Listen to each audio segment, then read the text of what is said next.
Voilà, nous recevons la parole de Dieu. Disposons nos cœurs, notre entendement. Alléluia. Voilà, ceux qui ne connaissent pas le frère, c'est un frère, le frère Anand, qui est chargé de nous apporter les conseils de Dieu. Que le Seigneur bénisse. Nous l'accueillons dans l'amour du Seigneur. Alléluia. Alléluia. Voilà. Frère. Amen, amen. Bénissons le Seigneur, nous accueillons la présence de Dieu. Alléluia. Tel que nous célébrons. Alléluia. Alléluia. Nous sommes hommes mortels et indignes devant Dieu. Alléluia. Misérables devant le Seigneur. Et lorsque tu reconnais ça, et tu as la tête basse devant Dieu. Alléluia. Ce grand Dieu si haut et si grand, c'est lui seul qui mérite toute l'élévation, la gloire, la louange, la grandeur. Alléluia. Nous sommes poussière, poussière, poussière. Poussière, lui seul nous a gratuitement justifiés. Alléluia. Gratuitement. Nous n'avons rien donné, il n'a rien exigé. Il nous a donné tout gratuitement. Et ce matin, à lui seul je veux donner la gloire. Alléluia. À lui seul je veux donner la gloire. Alléluia. Car son nom est au-dessus de tout nom. Alléluia. De tout nom qui a été donné dans le passé. De tout nom qui soit connu aujourd'hui. De tout nom qui sera donné dans les temps à venir. Il est le nom qui dépasse et qui surpasse tous les noms. Avec au nom de Jésus, tout genou fléchisse. Et que toute langue confesse qu'il est Seigneur. Alléluia. Si tu ne confesses pas, mon frère, un jour, tu vas confesser. Que tu veuilles ou non, tu vas confesser. Tu vas dire ça de ta bouche. Même si tu es mort, l'Esprit de Dieu va te réveiller et tu vas confesser. Alléluia. Toute langue confesse. Et de mon vivant, je veux confesser la grandeur de ce nom. Alléluia. Ce nom est digne de confiance. Alléluia. Nous allons prendre nos Bibles. Nous allons prendre nos Bibles. Nous allons prendre nos Bibles dans le texte que nous avons médité la dernière fois quand nous sommes vus. Et comme convenu, j'avais souhaité continuer dans cette pensée. Parce que dans ce texte, il y a un message pour nous. Et je vais libérer le message que le Seigneur a mis sur mon cœur en méditant cette pensée-là.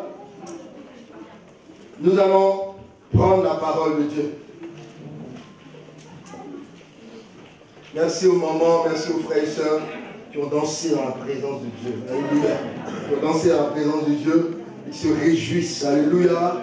De ce que le Seigneur aime, de ce qu'il est bon. Alléluia. Nous prenons notre livre, notre Bible, alléluia, notre Bible, dans Jean 5. La Bible est un livre pas comme les autres. C'est le livre qui a bouleversé le monde. C'est le seul livre qui transforme les vies. Il y a eu des livres écrits par des écrivains célèbres, des philosophes, des gens qui ont vendu des millions d'exemplaires. Mais le livre qui est le plus vendu dans le monde, alléluia, il est le seul livre dont le contenu transforme une vie. Le seul contenu de ce livre transforme une vie. Il ne s'arrête pas des émotions superficielles, mais il va en profondeur, de sorte que celui qui est dans l'adultère se répand. Il va en profondeur de sorte que celui qui est criminel se répand. Une prison ne peut pas opérer ça. La loi que les hommes ont établie, toute forme de répression, ne peut pas opérer le changement et la puissance de transformation qu'opère ce livre. Ce n'est pas un livre quelconque, c'est la parole de Dieu. La parole de Dieu. Et je bénis Dieu pour sa parole. Et ce livre, et tout ce que ce livre dit est vrai. Ce n'est pas une vérité historique, mais c'est une vérité tangible. Alléluia. C'est elle qu'on expérimente tous les jours. C'est une réalité pour nous. Alléluia. On peut douter qu'il est Dieu. On peut dire tout ce qu'on veut. Mais moi, j'ai cette conviction-là. De ce que ma vie, tous les jours, démontre qu'il est Dieu. Tous les jours, ma vie démontre qu'il est Dieu. Et que j'ai fait le bon choix de mettre ma confiance en lui. Alléluia. Ils peuvent douter. Mais moi, ma certitude se renforce. Tous les jours, ma foi et mon assurance se renforcent dans le Dieu de mon salut. Alléluia. Parce que sa parole est vraie. Jean 5. Après cela, une fête des Juifs.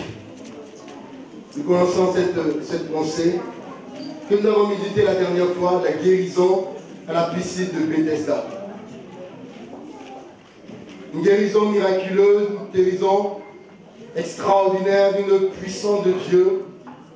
Mais Dieu a mis ça encore pour nous. Après cela, il y eut une fête des Juifs.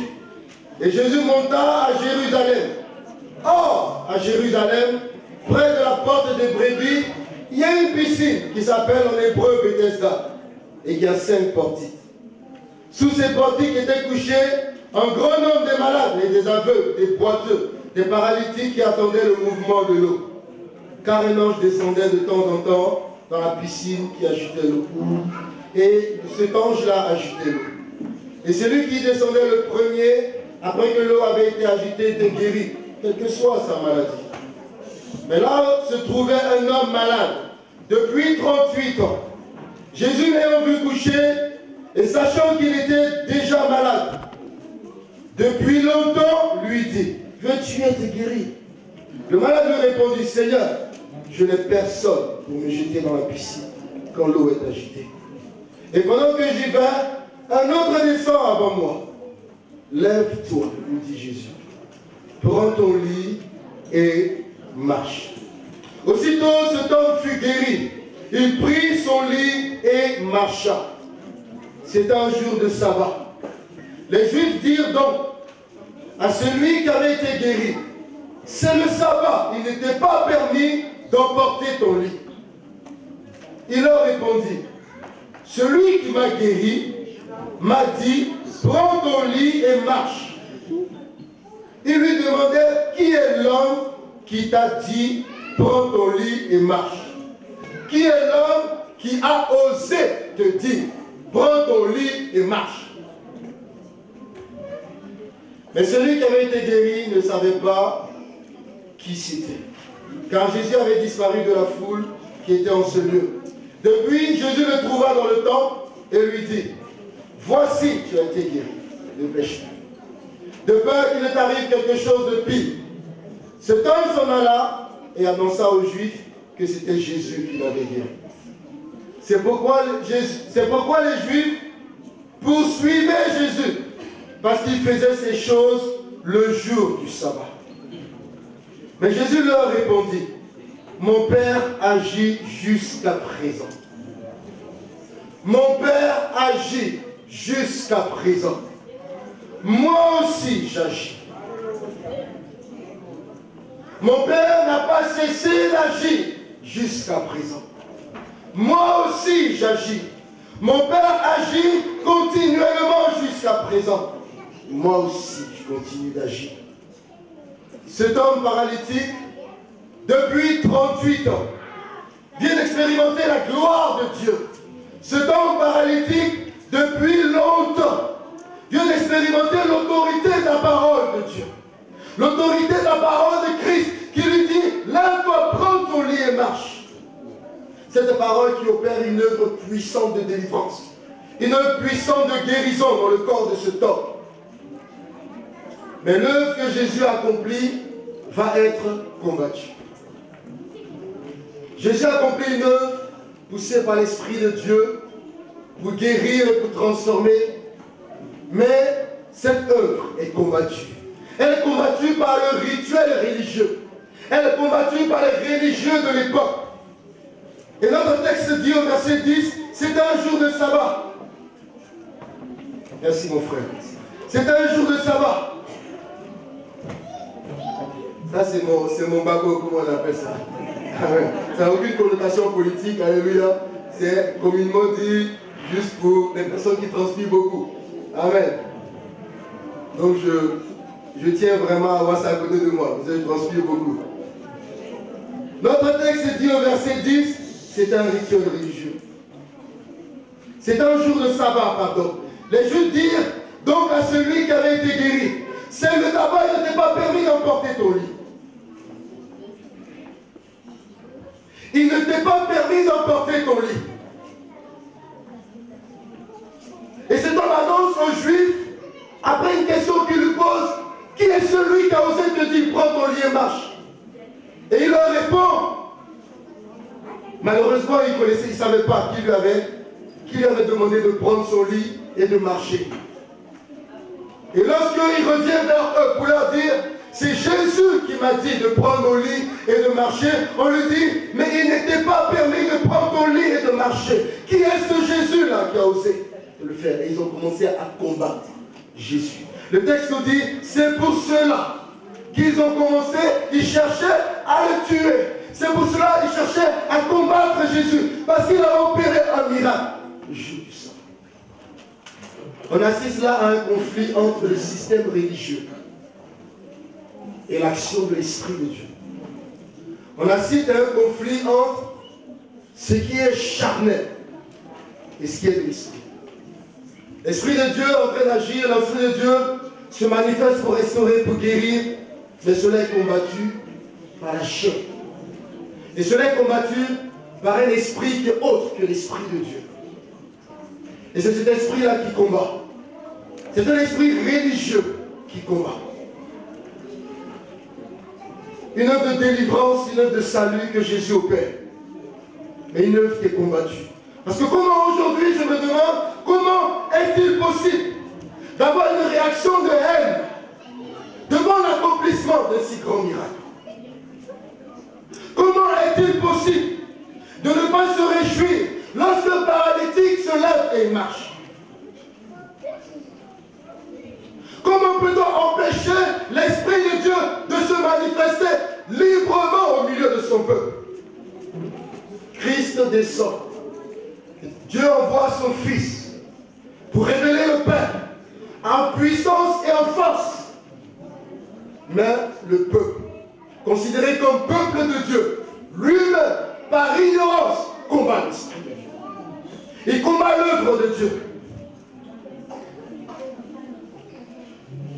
Et ces hommes religieux étaient animés de l'esprit qui étouffe. De l'esprit qui étouffe toute sensibilité à l'action de Dieu. De l'esprit qui étouffe toute sensibilité au Saint-Esprit. De l'esprit qui s'oppose à toute manifestation de l'action de Dieu et à l'Esprit de Dieu qui est en train d'agir. Cet esprit peut être sur un chrétien. Mais cet esprit peut également sévir dans un mouvement. Cet esprit peut également sévir dans un mouvement, dans une congrégation, dans une église. On peut être un tout petit peu religieux. On peut être moyennement religieux.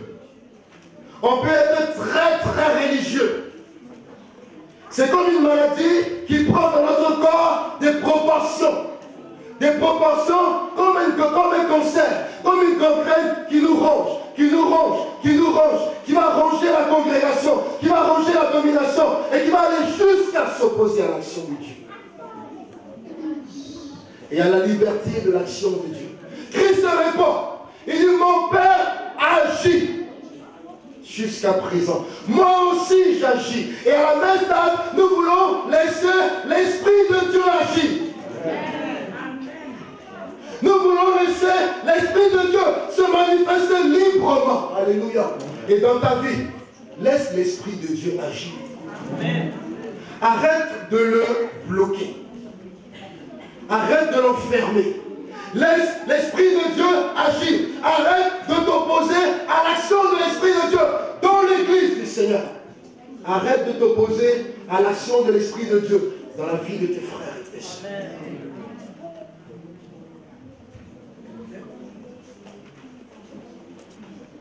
Petit à petit, cette maladie gagne des vies.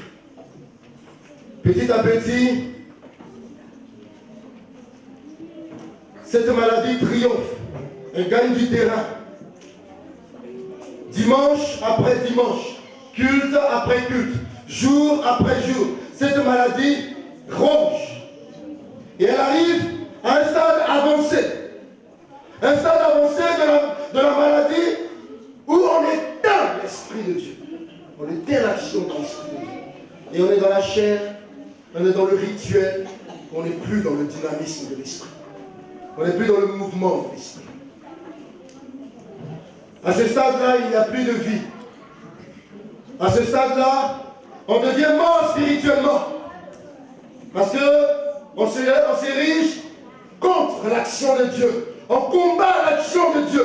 On combat l'action de l'Esprit de Dieu. On combat Dieu lui-même. Et ces pharisiens ne se rendaient pas compte de cela.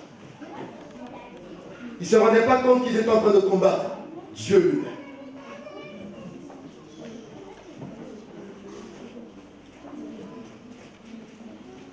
Il est possible d'être dans une assemblée où il y a des chrétiens qui sont désireux et complètement ouverts au Saint-Esprit.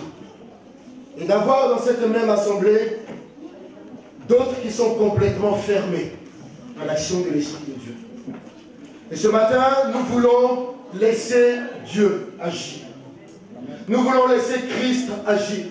Car il dit, mon Père agit jusqu'à présent. Moi aussi j'agis. Moi aussi je continue d'agir. Et que rien ne m'empêche d'agir.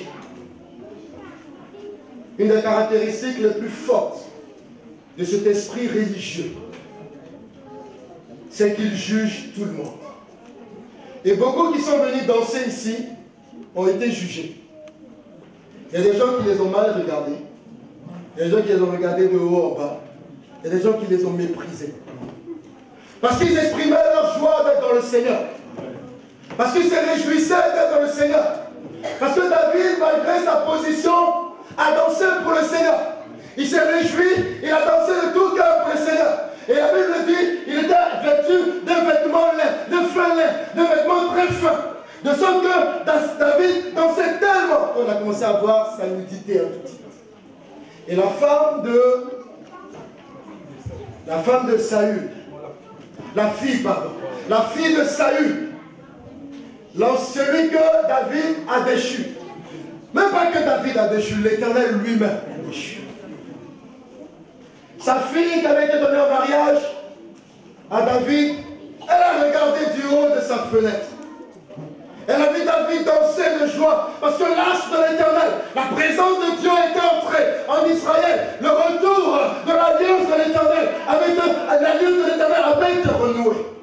Elle regarde David, se réjouit et elle méprise David. Elle le regarde et lui dit,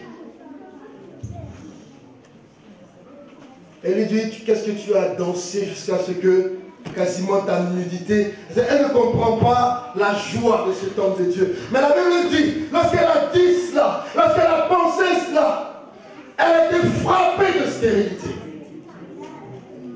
Elle a été frappée de stérilité jusqu'à la fin de ses jours. Et beaucoup comme ça, parmi nous, sont frappés de stérilité spirituelle. Parce qu'ils méprisent l'action de l'Esprit de Dieu. Parce qu'ils se ferment à l'action de l'Esprit de Dieu. Parce qu'ils méprisent l'œuvre de Dieu dans son Église. Parce qu'ils méprisent les transports d'allégresse du peuple de Dieu.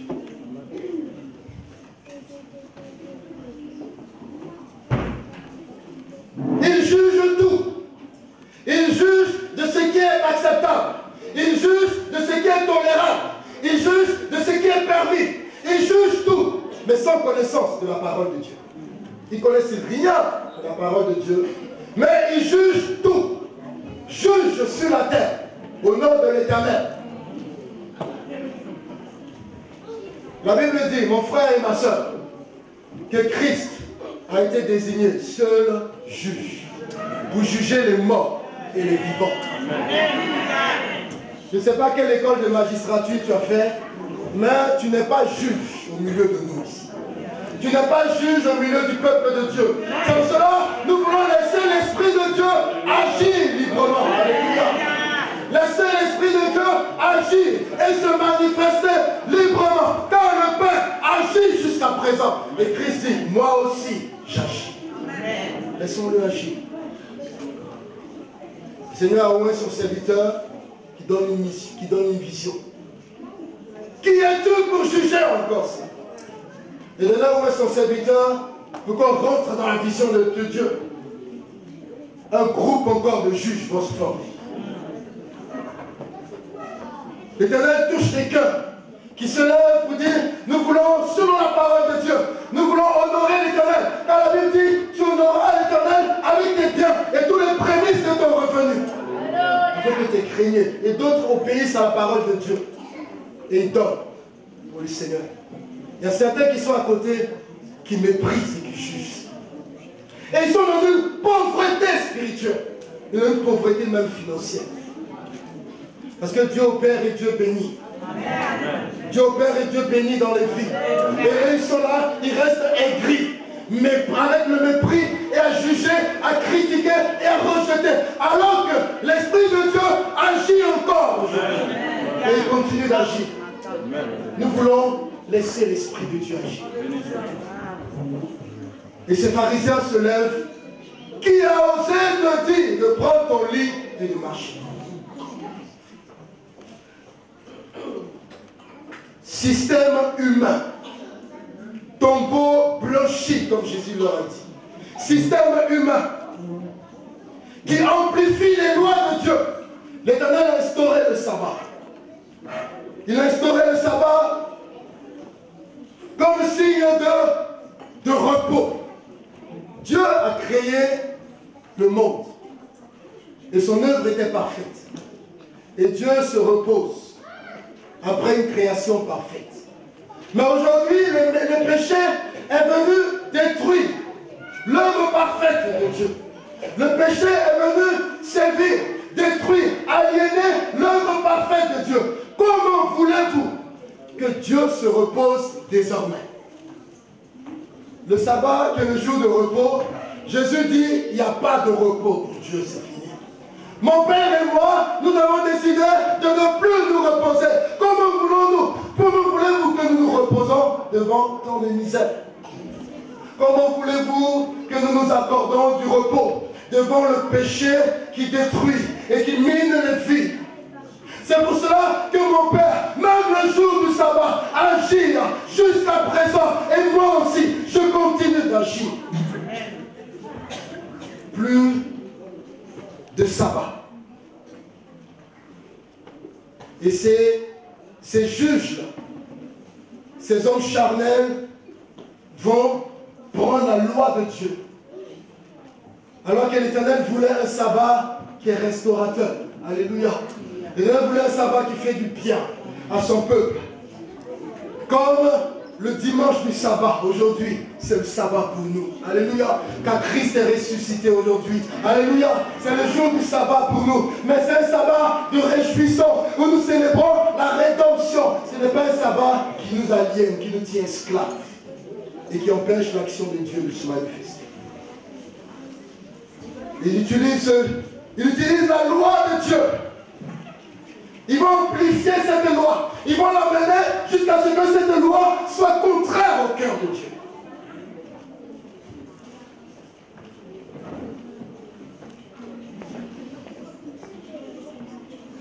Et c'est de cette façon que certains parmi nous donnent une autre définition de la sanctification. Ils vont amener la sanctification à une extrême où elle détruit l'amour de Dieu. Alors que nous savons que sans la sanctification, nul ne peut voir le Seigneur. Sans la sanctification, nul ne peut lui être agréable.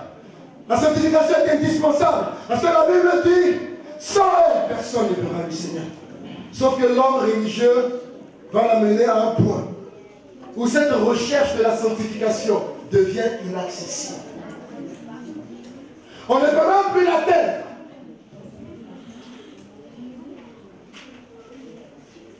Pire, la sanctification devient une condamnation. Parce que cet homme, Jésus lui a dit, est-ce que vous vous souvenez de ce que Jésus lui a dit? Jésus lui a dit, maintenant que tu as été guéri, ne pêche plus. De peur qu'il ne t'arrive quelque chose de pire. La parole de Dieu avertit. Elle avertit dans l'amour. La parole de Dieu redresse. Elle redresse dans l'amour. La Christ n'a pas condamné. Si Christ devait condamner, cet homme-là n'aurait pas été guéri. Cet homme-là n'aurait pas expérimenté la guérison de Dieu. Mais ces scribes qui étaient autour se disait, depuis 38 ans, il est là. Il a certainement péché. Et il mérite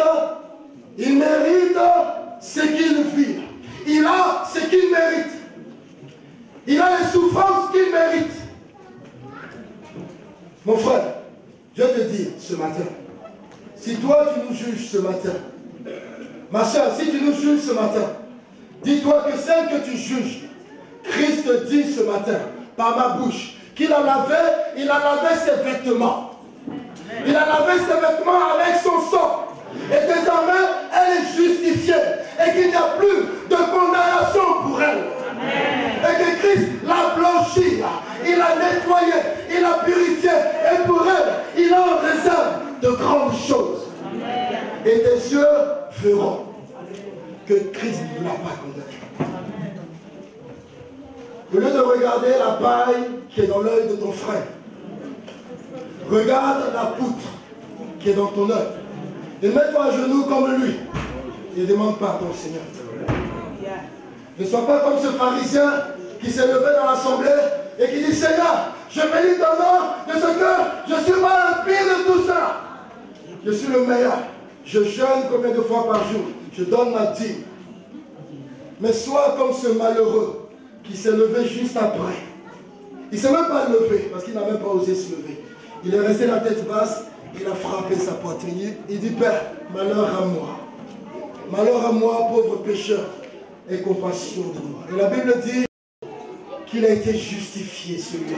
Il est rentré chez lui, libéré, alléluia, avec la faveur de Dieu sur sa vie. Nous voulons ce matin laisser l'Esprit de Dieu accomplir son œuvre de sanctification. Dieu opère une œuvre de sanctification, pas comme les hommes le font, mais comme lui, il le fait. Avec amour et plein de miséricorde, car nos cœurs méchants, on ne peut pas guérir un paralytique. Heureusement qu'on n'est pas Dieu. Et Dieu, quand il donne son esprit, il ne donne même pas son esprit dans toute sa dimension. Merci Seigneur. Nous voulons laisser l'Esprit de Dieu agir. Arrêtons de juger. Ne voyons pas partout le péché, mais voyons partout la grâce. Et annonçons la grâce, la croix, la repentance, la miséricorde de Dieu. Annonçons la repentance, le salut, alléluia. N'annonçons pas la condamnation et que le jugement, mais avant le jugement, proclamons les conséquences du péché, proclamons la repentance, proclamons la miséricorde et l'amour de Dieu.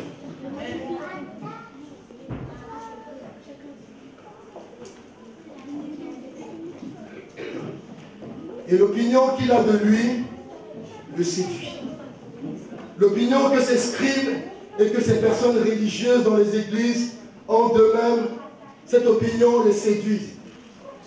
Et la Bible dit qu'ils se trompent et ils mentent. Non seulement ils mentent contre eux, ils mentent contre Dieu, mais ils se trompent eux-mêmes. Ils se séduisent eux-mêmes. Jusqu'au jour où il leur arrive la même chose. Ils sont dans cette situation de personnes entre le ciel et la terre. Jusqu'au jour où il leur arrive la même chose. Et quand cela leur arrive, tout leur monde s'écroule. Ce sont des gens, comme ils ne connaissent pas la grâce, comme ils ne connaissent pas l'amour, ils ne connaissent pas la miséricorde de Dieu, comme il est tombé dans le péché, il va passer 1 semaine, 2 semaines, 1 mois, 2 ans, à rester dans son péché parce qu'il n'arrive pas à concevoir que tous ont péché et sont privés de la gloire de Dieu. Mais tous sont gratuitement justifiés par le moyen de la foi.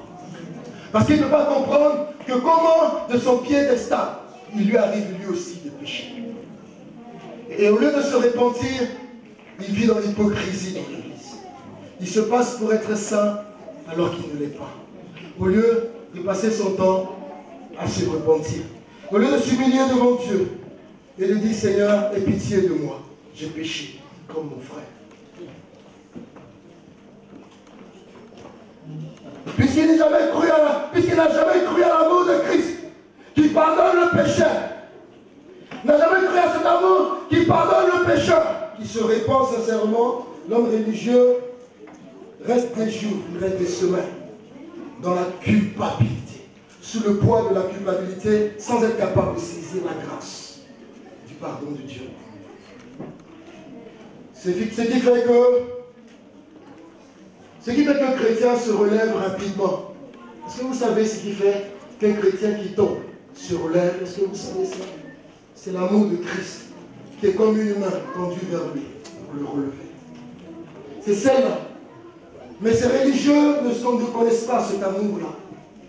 Et comme ces scribes et ces pharisiens n'ont pas connu cet amour-là, et ils jugent et ils condamnent. Ils condamnent à perpétuité. Plus d'occasion de ressortir.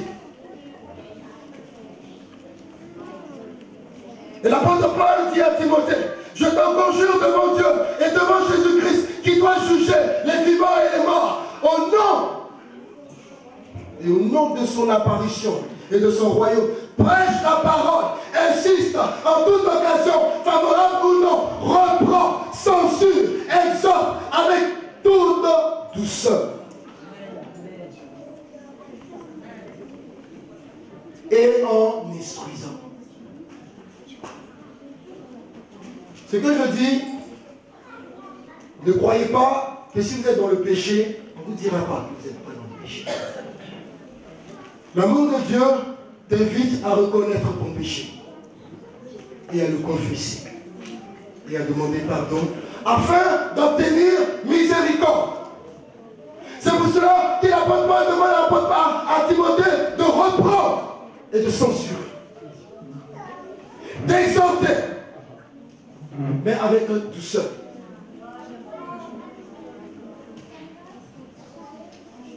Parce que ne croyez pas que dans la maison de Dieu, tout est permis. Redresse avec douceur. Chapitre 2, verset 25 de 2 Timothée 4. Recherche avec douceur tes adversaires dans l'espérance que Dieu leur donnera la repentance pour arriver à la connaissance de la vérité. Redresse avec douceur.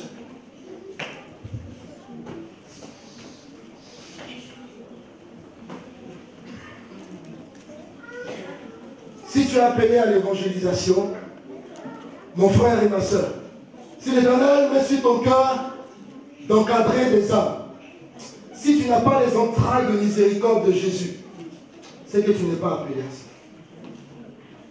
Si tu n'aimes pas comme Christ aime, ou que Christ regarde le pécheur, et puis la Bible dit toujours ému de compassion, ou Christ regarde cette prostituée, cette femme adultère qu'on a lue ce matin, cette femme adultère. Je prie avec le cas d'une prostituée, mais on va pas aller loin. Le cas de la femme adultère qu'on a lu ce matin, où Christ la regarde et il dit, où sont ceux qui t'ont accusé et qui t'ont condamné? Elle dit, il n'y a personne. Et Christ lui dit, va, mais ne pêche pas. Si tu n'as pas les entrailles de miséricorde du Seigneur, ne fais pas d'évangélisation. N'exhorte pas, ne fais pas de visite pour encadrer de nouvelles âmes. Ne le fais pas. Parce que tu n'auras pas les entrailles de miséricorde. Si tu es dans le jugement, si tu es dans la condamnation, mais tu n'as pas le regard de Jésus, tu n'as pas le regard de Dieu, le regard que Christ a pour le pécheur, afin de le sauver, de le retirer du péché, sors. Parce que tu envoies les gens en enfer, tu ne les envoies pas au paradis, tu ne les envoies pas dans le Seigneur.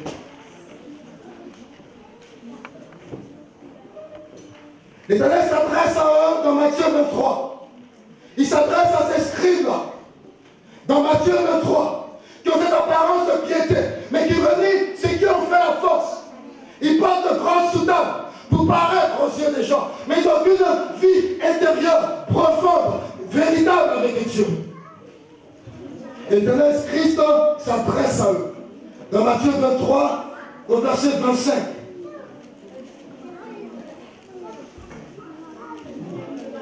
Il a dit, malheur à vous.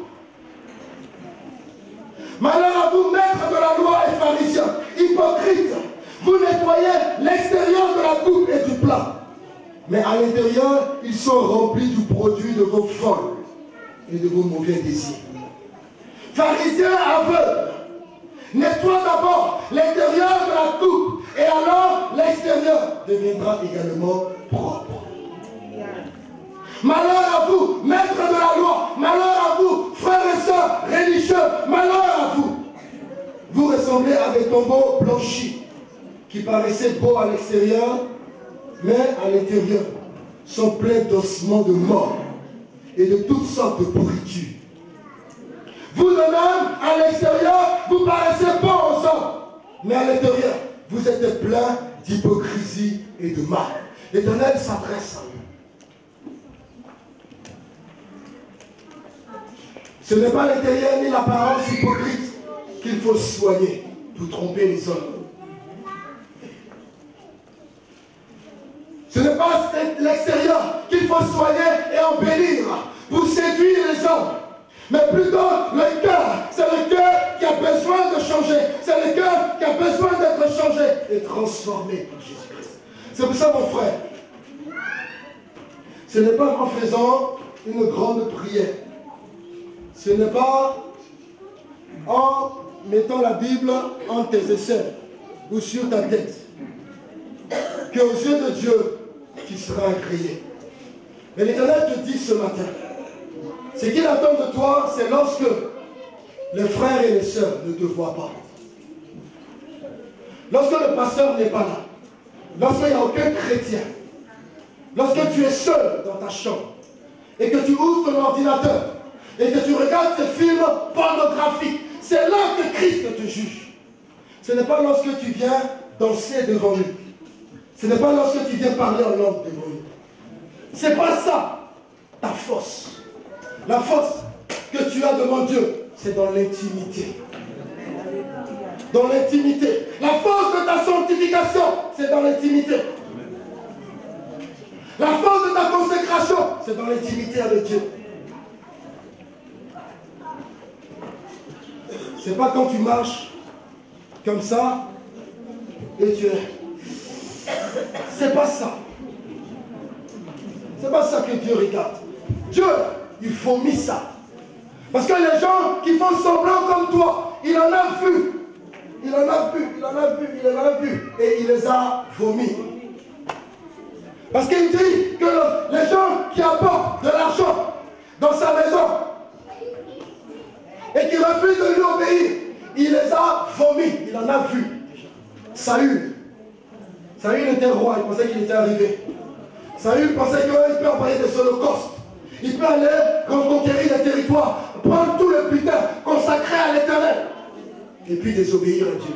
L'Éternel dit, l'obéissance vaut mieux que les sacrifices. Amen. Notre Dieu, ce n'est pas un homme qu'on peut flatter. Ce n'est pas un homme qu'on peut distraire. C'est que l'Éternel attend de toi. Et la consécration qu'il attend de toi, c'est lorsque tu franchis la porte de cette boîte de nuit, pendant que les frères ne sont pas là et les sœurs ne sont pas là. Parce que la nuit est tombée sur Paris. Parce que tout le monde dort. La Bible dit, on a honte même de ce qu'ils font dans les ténèbres. Ce sont des œuvres des ténèbres. La Bible dit, les œuvres des ténèbres ne se font pas à la lumière. Les œuvres des ténèbres ne se font pas à la lumière. Mais Christ dit, attention, parce que ce qui est fait dans les ténèbres va éclater au grand jour. Alléluia. Christ va te dénoncer, mon frère. Il va nous montrer ton vrai visage. Il va montrer à tes frères ton vrai visage. On ne peut servir deux maîtres.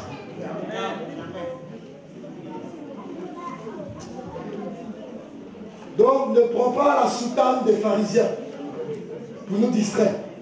L'Éternel n'est pas distrait par ça. Tu peux nous distraire. Tu peux tromper le pasteur. Parce que tu es dans le conseil. Tu peux tromper tout le monde. Mais l'Éternel, la Bible dit, David disait à son fils, David au soir de sa vie, c'est au soir de sa vie qu'on donne des paroles, qu'on laisse une parole forte à son enfant. Et David dit à son fils, crains l'Éternel. Il dit, crains, mon fils, crains l'Éternel, qui sonde les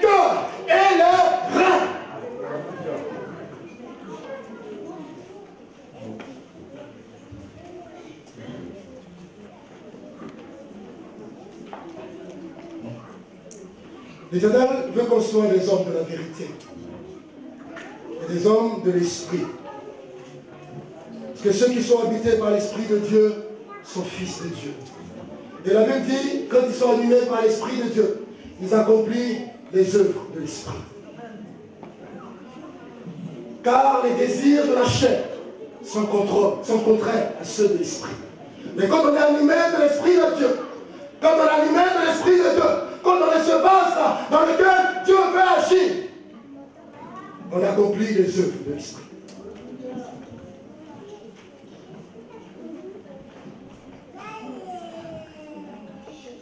Nous voulons laisser l'Esprit de Dieu agir avec nous. La liberté pour l'Esprit de Dieu d'agir au milieu de nous. Celui qui a sa canne et celui à qui l'Éternel a dit, lève-toi, prends ton lit et marche. Mon frère, lève-toi, prends ton lit et marche. Ce que le Seigneur t'a demandé de faire, fais-le. Ce que le Seigneur t'a demandé de faire, fais-le. Fais-le. Fais-le pour réjouir le cœur de Dieu. Fais-le. Ne regarde pas tes accusateurs. Ne regarde pas ceux qui te condamnent et qui te méprisent.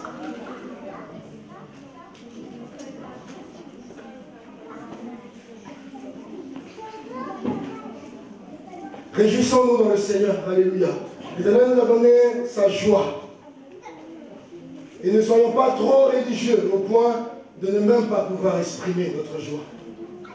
Ne soyons pas trop religieux au point d'être des frustrés, des gens qui ont le visage toujours serré, des gens qui ont la mine tout en triste.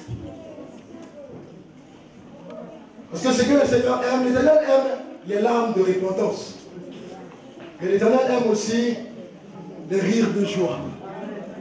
Alléluia. Il ne faut pas croire que pour réjouir le cœur de Dieu, tu es toujours obligé de pleurer. Mais pour réjouir le cœur de Dieu, tu peux le louer et tu peux l'adorer. Même dans la souffrance. Paul et Silas sont expérimentés. Ils sont dans la prison, on a le choix. Soit on se lamente sur notre sort, ou on loue Dieu. Ou on pleure, ou on loue Dieu. Ils ont loué Dieu. Ils ont loué Dieu, et la Bible dit que les murs de la prison, les fondements de la prison ont commencé à trembler. Merci Seigneur. Une œuvre puissante de délivrance. Parce qu'ils se mettent à louer Dieu. L'Éternel aime les larmes de repentance, mais l'Éternel aime également la joie de ses enfants. Cette joie qu'on exprime. Donc, mon frère, libère-toi. Il ne faut pas être trop coincé. Il ne faut pas être trop coincé pour maîtriser ta joie. Si l'Esprit de Dieu te visite, réjouis-toi. Chante un cantique et réjouis-toi. Alléluia. Sinon, tu combats l'action de l'Esprit de Dieu en toi. Tu deviens trop religieux. Trop religieux. Et tu vas te dire, aujourd'hui c'est le sabbat, il est interdit de louer Dieu. Il est interdit de chanter. Il sera pire comme c'est que c'est écrit. Parce que les religieux ont donné une image triste de la vie chrétienne. Les religieux ont donné une image triste de la vie chrétienne. Très triste. De sorte qu'aujourd'hui, plus personne n'a envie d'être chrétien. Parce que nous, dans le milieu évangélique, on a considéré que plus ton visage est austère, plus tu ne laisses pas voir des émotions, plus tu es fermé, plus tu marches. On dit ça, c'est un homme spirituel. Plus tu as le visage déprimé, plus la grâce de Dieu est sur ta vie. Mais tu vas toucher le cœur de Dieu. Donc il faut que toute la journée, au travail, partout, tu sois, pour que le Seigneur, pour inspirer la compassion de Dieu.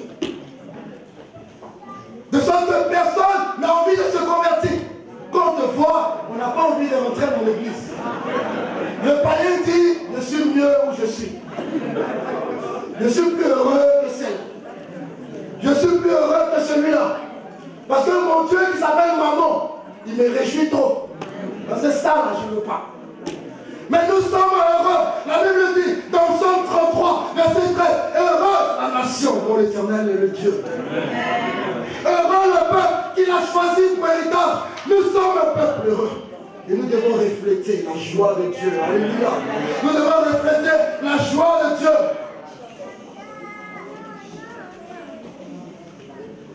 Ne demandons, ne disons pas qui a osé te dire de te réjouir dans la maison de mon Dieu. Mais la Bible dit, l'Éternel dit dans Jérémie 31, l'Éternel lui-même parle. Dans Jérémie 31, il dit, poussez des cris de joie sur Jacob, éclatez l'allégresse à la tête des nations, élevez vos voix, chantez les louanges. Il est écrit dans Néhémie 12, verset 43, ce jour-là, l'Éternel parle, il dit ce jour-là, on offrit de nombreux sacrifices. La Bible dit, on offrit de nombreux sacrifices en holocauste. On se livra aux réjouissances. Car Dieu avait donné au peuple un grand sujet de joie. Alléluia. Dieu donne un grand sujet de joie à son peuple. Car cette table qui est là est un sujet de joie. Devant cette table, on doit danser jusqu'à... Parce que Jésus est mort là. Et il est ressuscité là. Pour notre victoire. Un sujet de joie sur Jacob. Les femmes et les enfants se réjouirent aussi. Et les cris de joie de Jérusalem furent entendus au loin. Nous le faisons dans la bienséance, nous le faisons d'un cœur sincère, nous le faisons aussi dans l'ordre. Alléluia. Parce que la Bible, c'est une maison du Seigneur également. On ne veut pas d'extravagance. Alléluia. Nous dansons correctement. Tu fais dans les pas que tu sens. Alléluia. Sois libre dans les pas que tu viens, que tu vas faire. Il n'y a pas de pas qui sont sains, quoi. Fais les pas dans les pas, mais selon ta conscience. Selon ta conscience. Parce que l'Esprit de Dieu parle. Et il te fait comprendre que, on dirait que là, on dirait que tu es ailleurs. On dirait là, tu n'es plus avec nous. Tu es en train de ruminer certains pas. Là, tu n'es plus avec nous. Tu es nostalgique là. Nous le faisons parce que Jésus, en même temps, peut-être certains ont exagéré, ils sont allés dans l'exagération de la liberté, ils sont allés vendre dans la maison de Dieu. Ils sont allés remplir la maison de Dieu de tout. On ne vient plus pour adorer Dieu, mais on va sauter les poulets. Et Jésus est venu, il a tout ramassé. Il dit, vous avez fait de la maison de mon Père une caverne de voleurs. Alors que c'est une maison de prière. Une maison de prière pour toutes les nations. Alléluia.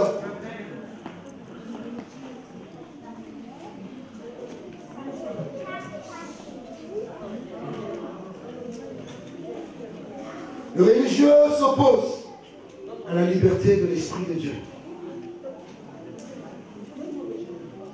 Et il ne se rend pas compte qu'il fait obstacle à l'action de l'Esprit de Dieu. Il veut tout contrôler dans sa vie. Dans sa propre vie, il veut tout contrôler. Alors que l'Esprit de Dieu veut agir librement. Mon frère et ma soeur, libère ça. Laisse ça. Laisse Dieu agir.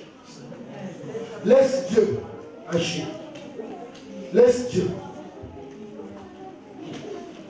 Tu penses que quand tu étais jeune, tu étais tellement belle que tu pouvais avoir un mari. Mais aujourd'hui où tu en es, quand tu n'es plus jeune, tu te dis, je ne peux plus avoir de mari. Mais l'Éternel te met devant ton raisonnement. Il dit, tu as cru que quand tu étais jeune, tu brillais comme une étoile brillante du matin. Tu pouvais avoir un homme. Mais aujourd'hui, où tu en es? Est-ce que c'est cette beauté-là qui t'a donné un homme? Est-ce qu'au moment où tu brillais là, tu as eu un foyer? Et l'Éternel dit, maintenant, ma fille, je prends le contrôle, fais-moi confiance. Parce que ce sur quoi tu te fiais, ça t'a prouvé le contraire. Mais maintenant où tu penses que c'est gâté, c'est là que je vais agir.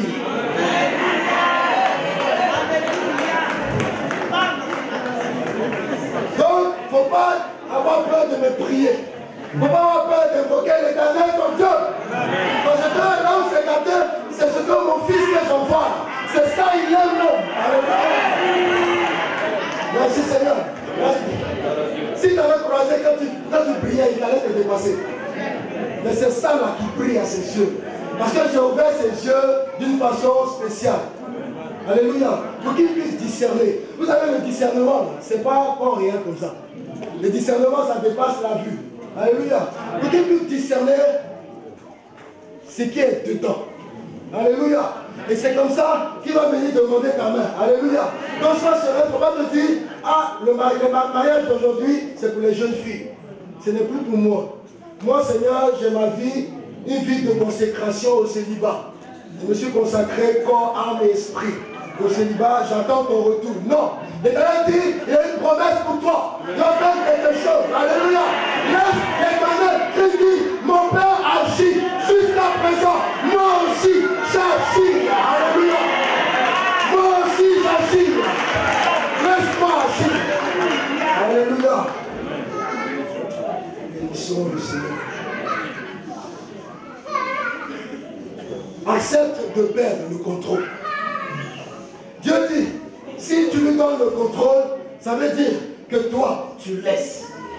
Tu acceptes de perdre le contrôle. Parce que souvent, quand il y a des choses qui vont nous dépasser, on n'est pas à l'aise. Non, là, je ne comprends pas la situation, je ne maîtrise pas trop. Seigneur, au secours. Non, ce n'est pas quand tu ne maîtrises pas qu'il faut appeler au secours. Mais quand tu ne maîtrises pas, tu dis, Seigneur, là maintenant, je me réjouis de ce que j'ai la preuve que tu es au contrôle. Alléluia. J'ai la sérénité dans mon cœur que tu es au contrôle. Donc l'Éternel dit, accepte de perdre le contrôle. Laisse. Tu es trop religieux pour vouloir tout maîtriser. Parce que pour toi, il faut que tout se passe sous contrôle. Comme tu as l'habitude de les voir dans la vie de tous les jours. Mais l'Éternel est un Dieu d'exception. Alléluia. L'Éternel c'est un Dieu qu'on ne peut pas enfermer. Alléluia. Même de dimanche en dimanche, dans le culte, mon frère, si tu es au programme, si tu es poussé dans l'adoration, si tu as un message du Seigneur, libère-le. Si tu as quelque chose, libère-le. Alléluia. Libère-le dans l'ordre et dans la bienséance prévue par la parole de Dieu.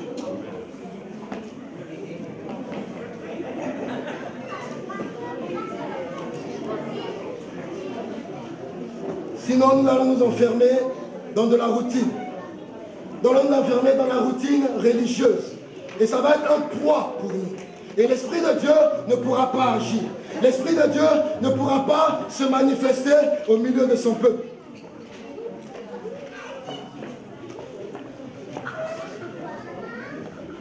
N'enfermons pas le Seigneur, n'enfermons pas l'Esprit de Dieu. Si l'Éternel pousse son serviteur à dire quelque chose de sa part, mon frère, libère ton esprit religieux. Et ne dis pas, à Abidjan, on ne fait pas comme ça.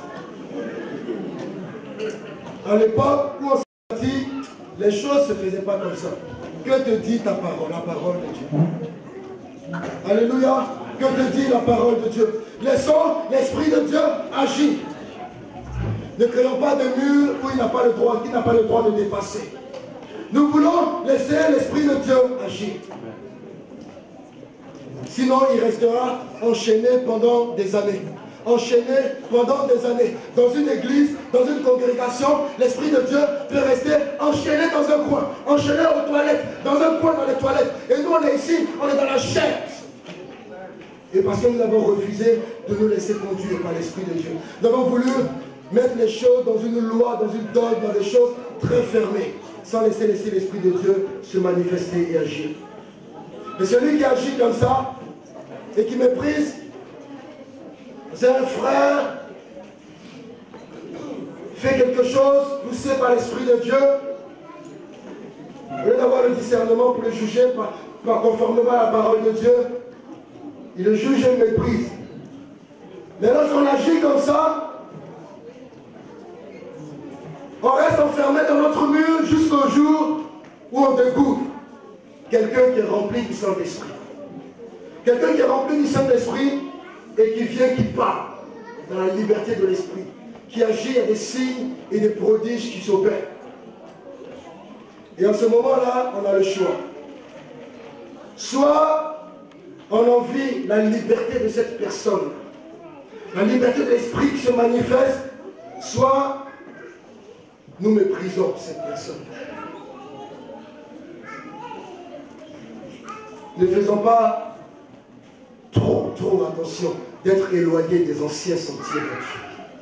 Alléluia. L'Éternel a un mouvement pour nous. L'Éternel porte la main stable dans un mouvement vers une destinée.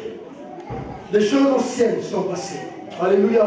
Nous voulons dans le mouvement de l'esprit. Alléluia. Les choses anciennes sont passées. On avance. L'Éternel communique une vision à son serviteur. Nous avançons. Alléluia. Quel que soit le nombre que nous sommes, Dieu a donné. Nous irons.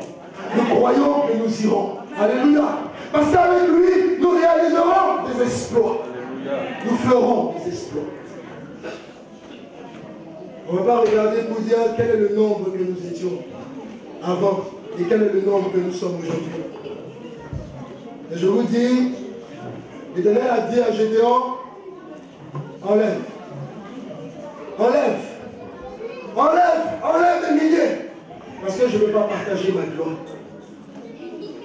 Et nous voulons vivre la liberté de l'Esprit de Dieu. Je vais terminer. L'Éternel veut un sabbat qui est libérateur.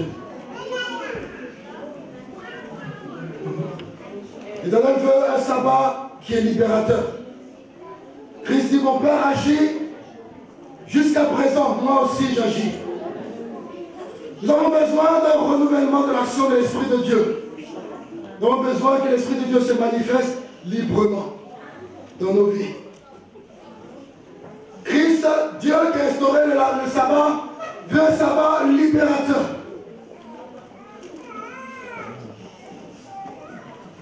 Parce que le Père ne peut pas s'accorder de repos aujourd'hui. Christ dit, l'Esprit de Dieu est sur moi. L'Esprit de Dieu est sur moi. Et il le dit dans Luc, l'Esprit de Dieu est sur moi pour délivrer les captifs. Moi aussi j'agis. Moi aussi j'agis. J'ai été loin pour cela. Pour agir. Pour travailler. Continuellement, sans cesse. Pour délivrer les captifs. Pour recouvrir la vue aux aveugles. Pour envoyer libres les opprimés. Afin qu'ils vivent une année de grâce du Seigneur. Alléluia. Est-ce que nous pouvons baisser la tête, s'il vous plaît? Là, du Seigneur, libère-moi. Dans ma vie, libère-moi.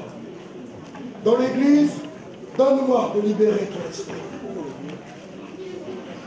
Donne-moi d'être dans ta vision. Donne-moi d'être dans le mouvement de l'esprit. Donne-moi d'être dans ta vision. Donne-moi ta parole, Seigneur. Alléluia. Nous allons chanter ce cœur. Prends ma main et conduis-moi. Prends ma main et conduis-moi. Prends ma main et conduis-moi. Prends ma main et conduis-moi. Est-ce qu'on puisse écouter les gens un peu? On va se lever et on va demander devant le Seigneur. On dit Seigneur, voilà Seigneur, prends-la. Prends ma main et conduis-moi. Prends ma main et conduis-moi. Seigneur, prends ma main. Prends ma main et conduis-moi. Prends ma main et conduis-moi. Jésus, prends ma main. Prends ma main et conduis-moi. Prends ma main et conduis-moi. Je ne sais pas comment marcher. Je ne sais pas comment marcher. Prends ma main et conduis-moi. Prends ma main et conduis-moi. Je ne sais pas comment marcher. Je ne sais pas comment marcher. Prends ma main et conduis-moi. Prends ma main et conduis-moi. Jésus, prends ma main.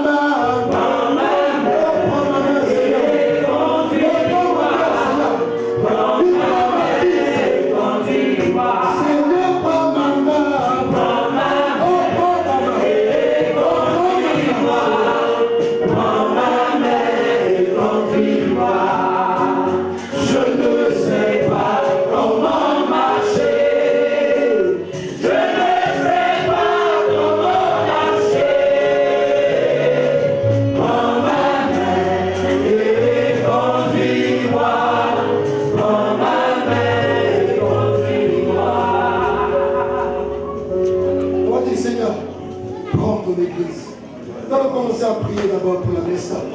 Seigneur, prends ton église. Seigneur, tu as donné ta vision. Seigneur, accomplis-la. Seigneur, prends nos vies. Nous voulons servir des instruments. Nous voulons être des instruments. Être des instruments pour ta gloire. Dans son œuvre. Pour ton royaume. Pour l'avancement de ton royaume. Seigneur, prends ma vie. Serve-toi de moi. Serve-toi de moi. Tu vas prier, Seigneur. Tu dis, Seigneur, utilise-moi. Dans ton royaume. Utilise-moi. Pour ta maison. Utilise-moi. Pour l'avancement de ton royaume. Seigneur, prends ma main. Seigneur, utilise-moi. Seigneur, prends mes dons. Seigneur, prends mes qualités. Je les mets à tes pieds. Seigneur Dieu, pour servir à la louange de ta gloire. Pour servir à la louange de ta gloire. Seigneur, prends tout à moi. Prends tout à moi. Prends tout à moi. Pour agir de ta maison. Pour entrer de ta maison. Pour entrer de ta maison. Prends tout, Seigneur. Oh Dieu, je nous donne le veille. Oh Dieu, nous donne le veille pour toi. Nous donne le veille pour bâtir pour toi. Pour bâtir pour toi. Pour bâtir pour toi. Oh, nous sommes ton armée. Nous sommes ton armée. Nous sommes ton armée. À la maison, dans ce pays-là, nous sommes ton armée. Et nous nous levons pour bâtir, Seigneur. Oh, gloire à toi, Seigneur. Oh, gloire à toi, Seigneur. Oh, gloire à toi, Seigneur. Oh, gloire à toi, Seigneur. Au nom de Jésus. Seigneur, bénis ton roi. Seigneur, bénis ton roi. Seigneur, bénis ton roi. Bénis le pasteur Léo. Bénis ton roi. Bénis ton roi. Bénis ton roi. Bénis ton roi, Seigneur. Au nom de Jésus de Nazareth. Et que tout ce voit qui est ton choix. Il voit qu'il est ton choix. Tout ce voit qu'il est ton choix. Que ta main sur lui. Que ta main sur lui. Au nom de Jésus. Tu vas de ta part. Tu agis de ta part. Au nom de Jésus. Béni soit de ton Seigneur. Béni soit de ton Seigneur.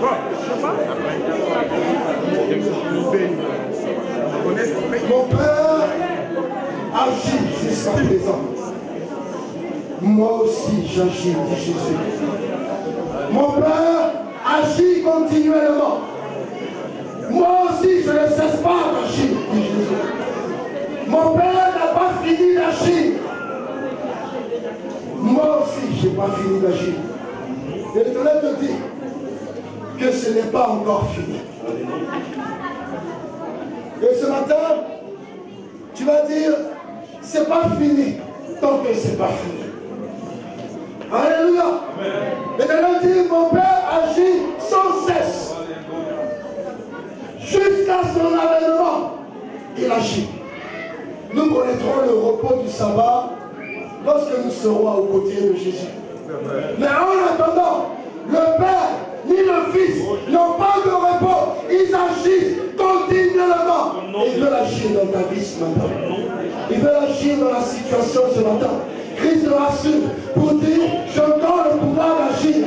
Je veux agir. Je veux agir. Et rien ne m'empêchera d'agir. Je veux agir. Ouvre-moi la porte. Laisse-moi agir. Donne-moi le contrôle. On va dire au Seigneur ensemble, Seigneur, je te donne le contrôle.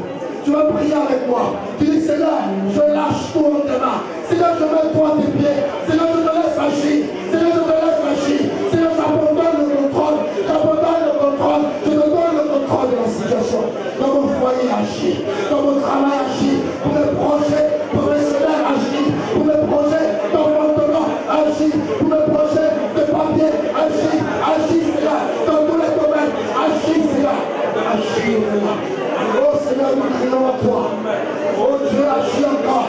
Agis encore. Toi qui agis, nous te laissons la place. Nous te laissons le contrôle. Nous te laissons la place. Agis, Seigneur. Prends le contrôle. Manifeste-toi. Pour ta gloire, Seigneur. Pas pour notre gloire. Mais pour ta gloire. Mais pour ta gloire. Mais pour ta gloire. Mais pour ta gloire. Agis, Seigneur. Et nous verrons que tu es grand. Et nous confesserons que tu es grand. Et nous servirons. Et nous témoignerons que tu es grand, Seigneur. Agis encore, Seigneur. Agis et manifeste-toi, Seigneur. Agis et manifeste-toi, Seigneur. Agis et manifeste-toi, Seigneur.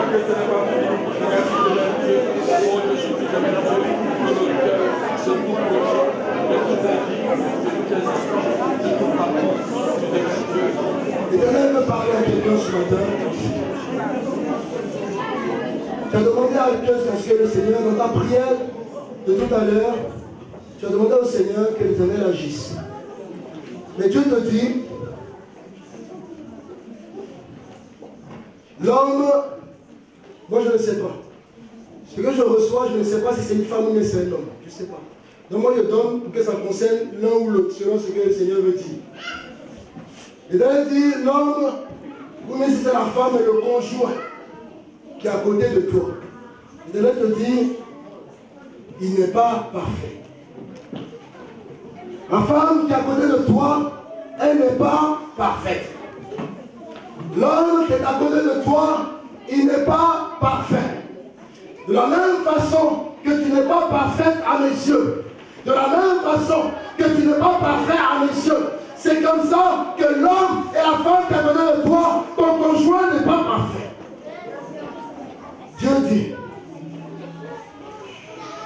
c'est pour cela qu'il t'invite, il vous invite à vous aimer réciproquement, à vous supporter les uns les autres, avec patience. Car l'Éternel, à ton égard, fait preuve tous les jours de patience. C'est pour cela qu'il t'invite à faire preuve de patience envers ton conjoint. Alléluia. Cet homme qu'il a mis là n'est pas parfait. Et la femme qu'il t'a donnée n'est pas parfaite. Et l'Éternel dit, aime-la. L'Éternel dit, aime-le. Car Christ regarde l'Église. Il regarde son épouse, l'Église, qui est parfaite par le sang de l'agneau. C'est le sang seul qui la rend parfaite. Sinon, si Christ doit rentrer dans les détails, il n'y a pas de perfection. Christ dit, aime-la. Aime-le. Comme j'aime l'Église. Et toi et moi, nous savons tous les manquements qu'on peut trouver dans l'Église. Et toutes les imperfections qu'on peut trouver dans l'Église. De repentance en repentance, nous allons. De repentance en repentance, nous allons. Mais la Bible dit que Christ, l'Esprit de Dieu, opère une œuvre de transformation, de gloire en gloire, de gloire en gloire. Et c'est cette œuvre qu'il opère dans ton couple, dans ta vie d'abord, et dans la vie de ton conjoint. Et Christ dit, fais preuve de patience. Aimez-vous et supportez-vous réciproquement l'un et l'autre. Et l'Éternel te dit que ce que l'homme, ce que Christ a noué, que personne ne détruit ce que Christ a noué. Quand l'Éternel te dit ça, ne pense pas qu'il s'agit de ta famille. Quand l'Éternel te dit ça, ne crois pas qu'il s'agit de ta belle-sœur. Mais l'Éternel dit, il s'adresse à toi encore. Pour te dire que ce mariage que j'ai noué, même toi-même qui es conjoint, tu n'as pas le droit de détruire ce que Christ a lié. Tu n'as pas le droit de détruire par la rancœur, par le manque de pardon, par le jugement, par le mépris. Tu n'as pas le droit de détruire, car tu es en train de détruire ce que moi j'ai bâti. Et ce pourquoi tu as pleuré devant moi. Parce que l'Éternel dit, il va te rappeler le jour. Et le jour où tu as pleuré devant sa face pour avoir cet homme. L'Éternel dit, il va rappeler à tes souvenirs le jour où tu as pleuré devant sa face, dans le jeûne et dans la prière, pour avoir cette femme. Le jour où tu t'es réjoui dans sa présence.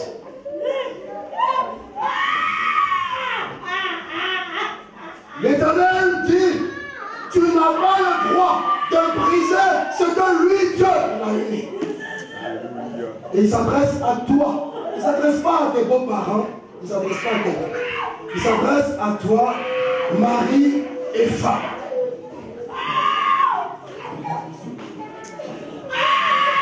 Ce que le Seigneur dit n'a rien à voir avec la prédication. Dieu veut parler. Il a accompli une œuvre de perfection dans le cœur et dans nos vies. Et Dieu a entendu. Et Dieu dit, ta prière est montée jusqu'à moi tout à l'heure.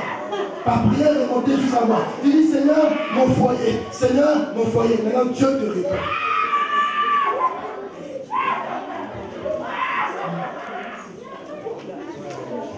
Tel que je suis sans rien à moi, c'est dans ton sang.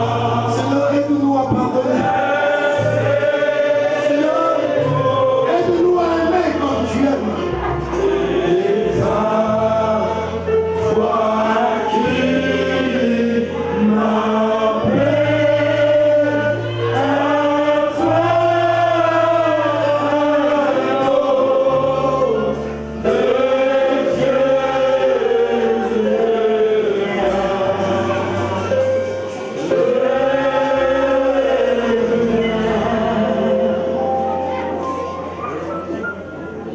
Seigneur, nous exhorte à ne pas nous tromper de combat.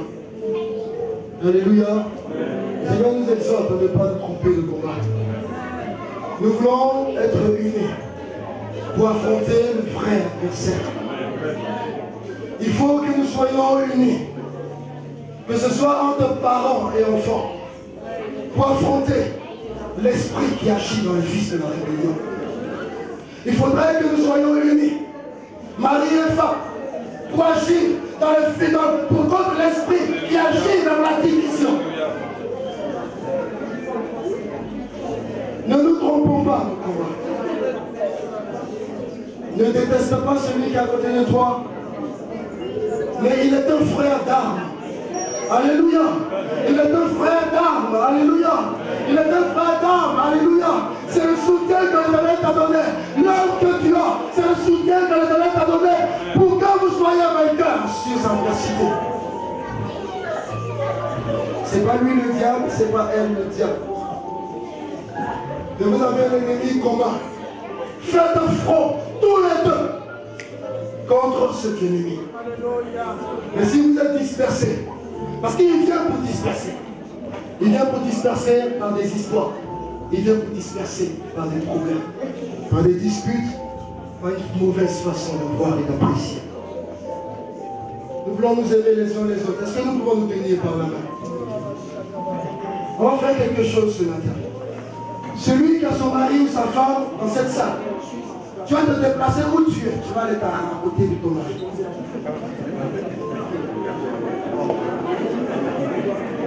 Si tu as ton mari, mon frère, j'ai aperçu ma soeur Claudia quelque part là-bas. Donc ceux qui sont mariés, ils vont s'arrêter à côté de la femme.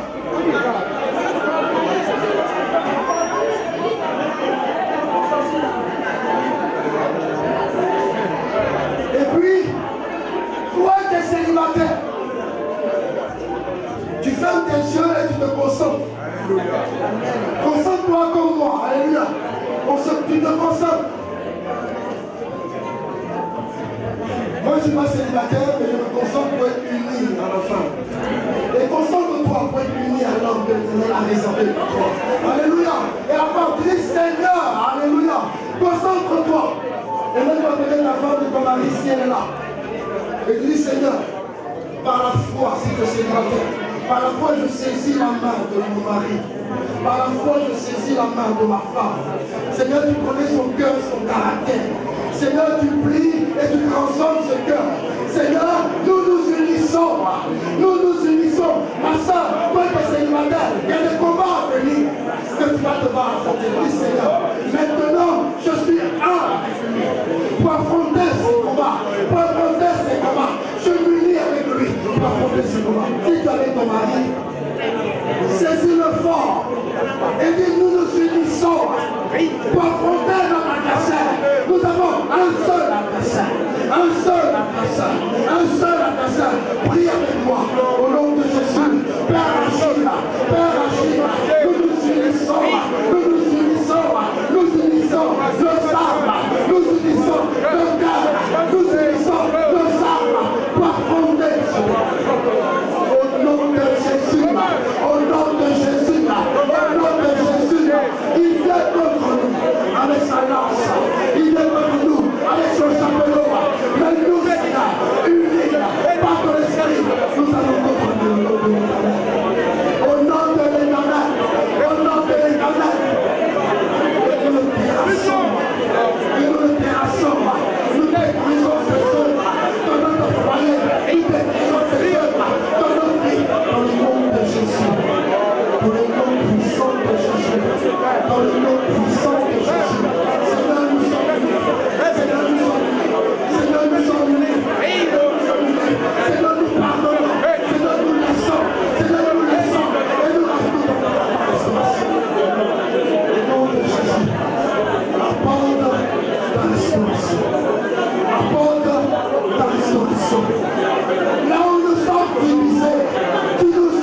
Laissez le Seigneur agir.